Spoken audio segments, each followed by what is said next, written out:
Hyderabad Jubilee hills లో ఓ భారీ గోడ కూలింది. భారీ వర్షాలతో Jubilee hills road number 70 Nandinagar hills 30 అడుగుల ప్రహరీ గోడ కూలింది.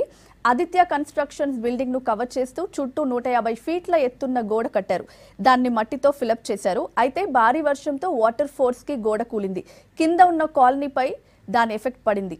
ఓ ఐఏఎస్ అధికారి ఇల్లు మొత్తం మట్టితో నిండిపోయింది. 5 కాస్ట్లీ కార్లు మట్టిలో కూరుకుపోయాయి. పవర్ సప్లైని ఆపేసి సహాయక చర్యలు చేపడుతున్నారు అధికారులు. సేఫ్టీ నార్మ్స్ పాటించకపోవడం వల్లే ప్రమాదం జరిగింది అంటున్నారు కాలనీవాసులు.